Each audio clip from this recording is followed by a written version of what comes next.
কুমিল্লার চান্দিনায় নকল কোমল পানীয় ও জুস তৈরির আড়ালে যৌন উত্তেজক সিরাপ তৈরিসহ বাজারজাত করে চলছে ইহান ফুড নামের অনুমোদনহীন নাম সর্বস্ব একটি ফ্যাক্টরি।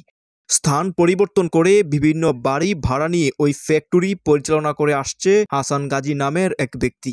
ওই ফ্যাক্টরিতে বিএসটিআই-এর সিল ব্যবহার করে বিভিন্ন ব্র্যান্ডের জুস, কোমল পানীয় ও যৌন উত্তেজক সিরাপের নাম ও মোড়ক হুবহুব নকল করে পণ্য তৈরি ও অবাধে বাজারজাত করে আসছে।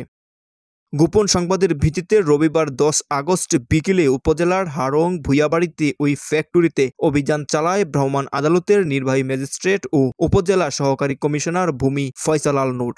এ সময়ে সেনাবাহিনী ও পুলিশের একাধিক টিম ভ্রাম্যমাণ আদালতকে সহযোগিতা করে।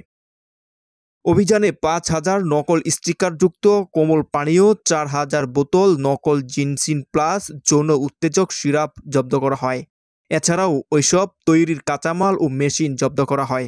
এই ঘটনার সাথে জড়িত 2 জনকে আটক করে 6 মাসের বিনাশ্রম কারাদণ্ড প্রদান করে ভ্রাম্যমাণ আদালত।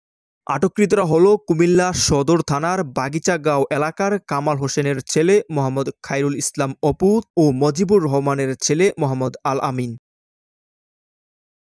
ভ্রাম্যমাণ আদালতের নির্বাহী ম্যাজিস্ট্রেট ও উপজেলা সহকারী কমিশনার ভূমি ফয়সাল আল নূর জানান, হাসান গাজী নামের এক ব্যক্তি অবৈধভাবে ওই ফ্যাক্টরি পরিচালনা করে আসছে। ওই ফ্যাক্টরিতে মানহীন অস্বাস্থ্যকর শিশুদের ফলের জুস, বিভিন্ন ব্র্যান্ডের নকল জুস ও কোমল পানীয় তৈরি করে আসছে।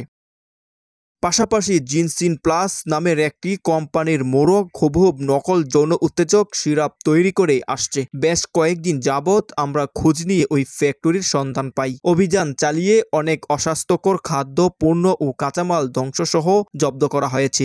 2 জনকে আটক করে সাজা প্রদান করা হয়েছে। ফ্যাক্টরির মালিকের বিরুদ্ধেও আইনগত ব্যবস্থা গ্রহণ করা হবে।